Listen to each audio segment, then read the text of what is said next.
ప్రభు నామమున ప్రేమైన దేవుని బిడ్డలందరికీ వందనాలు. ఈ దినము దేవుడు మనకు ఇస్తున్నటువంటి వాక్య భాగము కీర్తనల గ్రంథము 29వ అధ్యాయము 2వ వచనం. యెహోవా నామమునకు చెందవలసినటువంటి ప్రభావమును ఆయనకు ఆరోపించుడి, ప్రతిష్ఠితములగు ఆభరణములను ధరించుకొని ఆయన ఎదుట సాగిలపడుడి. కాబట్టి ఇక్కడ రెండవ లైన్ మనం చూస్తున్నాం. ప్రతిష్ఠితములగు ఆభరణములను ధరించుకొని ఆయన ఎదుట సాగిలపడుడి. ప్రతిష్ఠితములగు ఆభరణములు అంటే ఏంటి? ఆభరణములు దేనితో తయారు చేస్తారు? నాకు తెలిసినంత వరకు బంగారము, ముత్యములు, రత్నములు ఇవి ఉపయోగించి విలువగలిగినటువంటి ఆభరణములు తయారు చేస్తారు. ఈ దినాల్లో అనేకమైన ఆభరణాలు ఉన్నాయి. వాటన్నిటికీ ఏదో పైకి చూడడానికి ఉండొచ్చు, కానీ అంత విలువ ఉండదు. అయితే విలువైనటువంటి ఆభరణాలు లేకుంటే ప్రతిష్ఠితములగు ఆభరణములు దేంతో తయారు చేస్తారు అంటే బంగారంతోనూ ముత్యములు, రత్నములతో తయారు చేస్తారు. కాబట్టి ఇక్కడ బంగారము అంటే బంగారము పరిశుద్ధతకు గుర్తుగా ఉంది. బంగారము రాజరికానికి గుర్తుగా ఉంది. బంగారము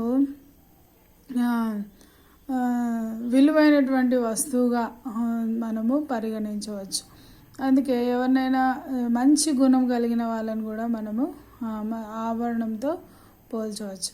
అందుకే దేవుని వాక్యంలో మనకు ఒక చోట ఉంది, గుణవతి అయిన భార్య దొరుకుతాడు, అది ముత్యం కంటే అటుది ముత్యం కంటే శ్రేష్టమైంది అన్నట్టుగా ఆ వాక్యము చెప్తాం. కాబట్టి గుణం అనేది చాలా ఇంపార్టెంట్ అని ఇక్కడ చెప్తాం. అయితే ఏమి ప్రతిష్ఠితంలో ఆభరణం ధరించుకొని ఆయన ఎదుట అంటే దేవుని ఎదుట సాగిలపడాలి. దేవుని ఎదుట సాగిలపడేటప్పుడు నీ జీవితం ఎలా ఉండాలి? అక్కడ ఆయన సన్నిధికి వచ్చినప్పుడు నేను పరిశుద్ధంగా ఉన్నానా లేనా అని పరీక్షించుకోవడం చాలా అవసరం. తర్వాత బంగారం ఏం చూపిస్తుందంటే రాజరికానికి గుర్తుంది. కాబట్టి ఒక రాజు బిడ్డగా ఆయన సన్నిధికి రావటము ఎంతో అవసరం. అంటే చాలామంది ఏదో నిర్లక్ష్యంగా దేవుని దగ్గరికి రావటం కాదు, కానీ ఒక రాజరికపు బిడ్డ, యువరాజు ఎలా ఉంటాడు అలా, లేకపోతే యువరాణి ఎలా ఉంటుంది, ఆ యొక్క నేను రాజు బిడ్డను అనేటువంటి ధైర్యంతో ఆయన సన్నిధికి రావటం అవసరమని దేవుని వాక్యము సెలవిస్తూ ఉంది. ఇంకేం గుణము కూడా కలిగి ఉండాలి. గుణాన్ని దేవుడు ముత్యంతో పోలుస్తాం. కాబట్టి ఈ ఆభరణము గుణాన్ని కూడా చూపిస్తుంది, ప్రతిష్ఠితంలగు ఆభరణములు. కాబట్టి ఈ గుణం కూడా మంచిగా ఉండి ఆయన సన్నిధికి రావాలి. అంటే మన గుణాలు కొన్నిసార్లు మారుతూ ఉండొచ్చు. అయితే దేవుని సన్నిధిలో మనం సాగిలపడినప్పుడు వేరే వాళ్ళకు కీడు చేయాలనేటువంటి ఆలోచనతో దేవుని సన్నిధిలో ప్రార్థన చేయకూడదు. వాళ్ళు నన్ను ఇట్లా అన్నారు, వాళ్ళను శిక్షించు ప్రభువా, వాళ్ళను గద్దించు ప్రభువా, లేకుంటే వాళ్ళని నాశనం చేయ ప్రభువా, అలాంటి ఆలోచనతో మనము ప్రార్థన చేయకూడదు. అలాంటి ఆలోచనతో మనం ప్రార్థన చేస్తే మన ప్రార్థనకు దేవుడు జవాబు ఇవ్వడు. అయితే మనము దేవుని దగ్గరికి వచ్చినప్పుడు ఇతరులకు మేలు చేసే వారంగా ఉండాలి. ప్రేమతో వాళ్ళని గద్దించటము, ప్రేమతో వాళ్ళను సరిచేయమని చెప్పడము, లేకపోతే వాళ్ళను దీవించమని చెప్పడము, అలాంటి ప్రార్థన దేవుడు వినేవాడిగా ఉంటాడు. కాబట్టి మన జీవితంలో ప్రేమతో మంచి గుణాలు కలిగి దేవుని సన్నిధిలో ప్రార్థించాలి.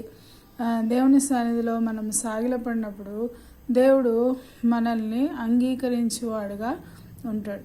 కాబట్టి దేవుడు మన ప్రార్థన అంగీకరించాలంటే మొట్టమొదటిగా రాజరికపు ధైర్యాన్ని దేవుని మనం కలిగి ఉండాలి. రాజరికపు ధైర్యం మనకు రావాలంటే మొట్టమొదట మనలో పరిశుద్ధత ఉండటం ఎంతో అవసరము. ఇంకోటి మనం ఏం చూసినాం, గుణము కూడా అవసరం అని దేవుని వాక్యం. ఇతరుల మీద ద్వేషం పెట్టుకొని దేవుని సన్నిధికి వచ్చి ప్రార్థన చేస్తే మన ప్రార్థనకు దేవుడు జవాబు ఇవ్వడు. కాబట్టి మన గుణాన్ని కూడా దేవుని ఎదుట మనం ఉన్నప్పుడు సరిగా ఉందా లేదా, నేనేం ఆలోచన చేస్తున్నాను, నేను ఎవరి గురించి ఆలోచన చేస్తున్నాను, దేని గురించి ఆలోచన చేస్తున్నాను, నా ఆలోచన సరైందా కాదా, నేను ఇతరులను ప్రేమించే గుణం కలిగి ఉన్నానా లేదా, ఇతరులకు మేలు చేసే గుణం కలిగి ఉన్నానా లేదా అనే ఆలోచన మనకు కలిగి ఉండి మనము దేవుని ఎదుట సాగిలపడినప్పుడు దేవుడు మన సమస్యలన్నీ కూడా తీర్చేవాడుగా ఉంటాడు, మన ప్రార్థన అంగీకరించేవాడుగా ఉంటాడు, మనల్ని కూడా దేవుడు అంగీకరించి ఆయన పని అప్పగించేదానికి అవకాశము ఉంటుంది. కాబట్టి ఇవన్నీ కలిగి ఉండాలని దేవుడు మనతో ఇది నాన్న కోరుతున్నాడు. అలాగూ దేవుడు మనల్ని సిద్ధపరచునుగాక. ప్రార్థన చేసుకుందాం. ప్రేమగల తండ్రి, దయమేడ మీ పాదములకు స్తోత్రాలు. మీరు ఇచ్చినటువంటి లేఖన భాగంను బట్టి వందనాలు చెల్లిస్తూ ఉంటున్నాం. ప్రతిష్ఠితములకు ఆభరణములు ధరించుకొని నీ ఎదుటకు రావాలని మీరు తెలియపరుస్తున్నారు. ఆ రీతిగా మేము నా తండ్రి సిద్ధపరచబడినట్లు మీరు సహాయం చేయమని నీ సన్నిధిలో ప్రార్థిస్తూ ఈ కొద్ది ప్రార్థన యేసయ్య నామములో ప్రార్థించి వినుచున్న వారిలో కూడా మేలు ఆశీర్వాదాన్ని మీరు దయచేస్తున్నామని యేసయ్య నామంలో ప్రార్థించి వేడుచుంటున్నాను తండ్రి. ఆమేన్.